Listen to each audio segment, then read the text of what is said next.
बलि को छेड़ दिया जाएगा, खेल दिया जाएगा। समझावतनी प्यार से समझ जाई, नहीं तो रेल दिया जाएगा। अकेला थी तो रहे महूर। एक लाइन ले लो, फरमाइश बताओ कि कोई भी बाहुबली को छेड़ दिया जाएगा, दिया जाएगा हो कोई भी बाहुबली को छेड़ दिया जाएगा, रेल दिया जाएगा। समझावतनी प्यार से समझ जाइए,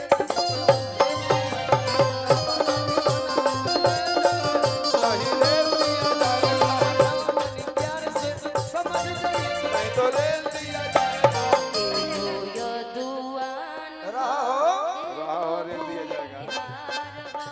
अरे गवन गवन ऑटो रही गवनो न भइले, गवन गवन ऑटो रही गवनो न भइले, चलो गइले पिया परदेश गइया रे, चलो गइले पिया परदेश गइया रे, चलो गइले पिया परदेश गइया रे, समझावतनी प्यार से समझ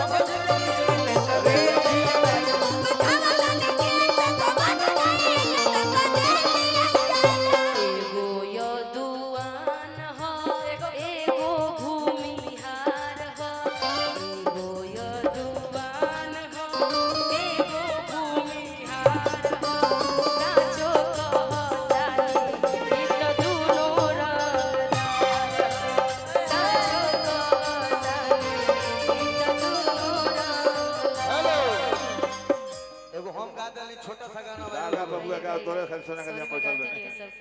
आपने गाया कि रेल रेल दिया जाएगा है ना, ए चंदन सानी जी के भी कुछ कह दो भाई। तो एकर जवाब सुनिए।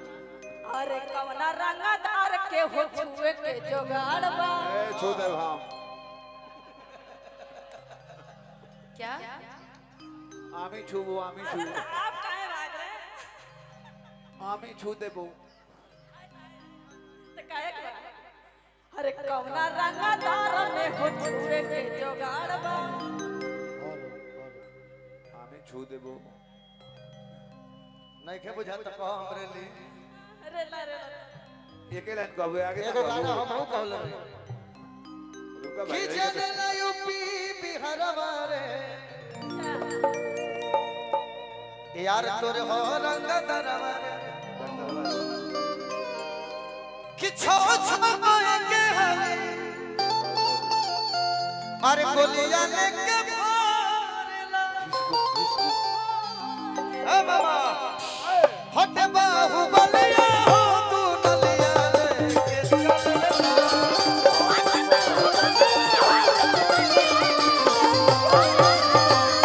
हट बाहुबलिया हो तू नलिया लेके चलेला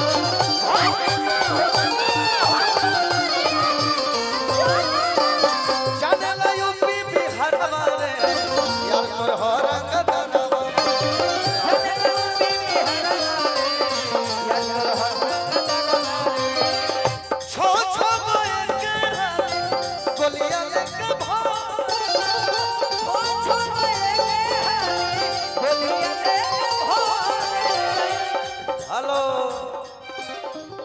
हट बाहुबलिया गोलियां लेके चलेला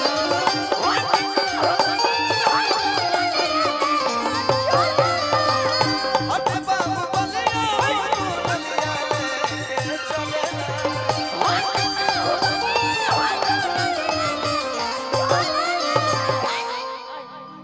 बाबा सानी जी को औरत ये कहा दिया तनी वही भैया भाव में। कैसे कहतिया हो? अरे झुमक चंदन तो आप जोड़ी सानी जी सीख लगता। जी भैया बहुत बहुत धन्यवाद। औरत ये कहा दिया अपना मर्दा से का हो अरे झुमका झूलनिया डबला नहीं दे, यही है ही।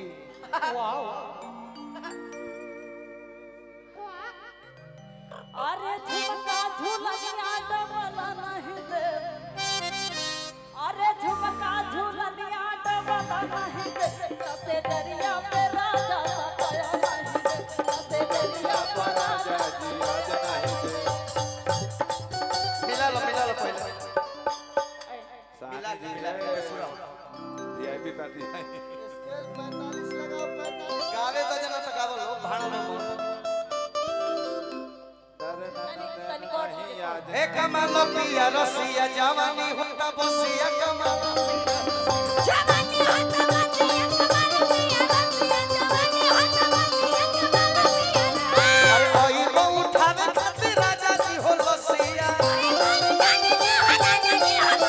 अरे ओई बो उठावे खातिर राजा जी का लसिया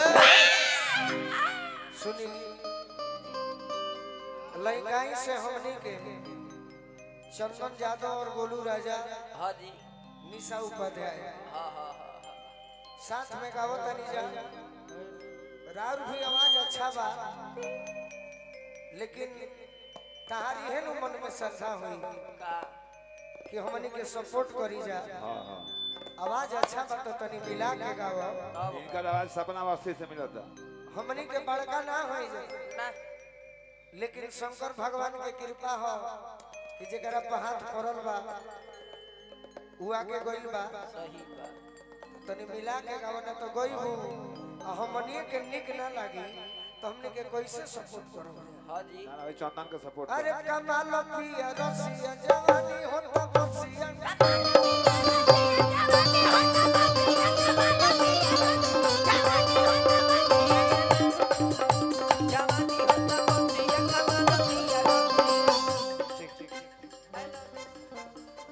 कहबू तो कह कुछ कह ई तो प्यार में फसाई कन्फ्यूज करेले तो प्यार में फसाई कन्फ्यूज करेले ई तो प्यार में फसाई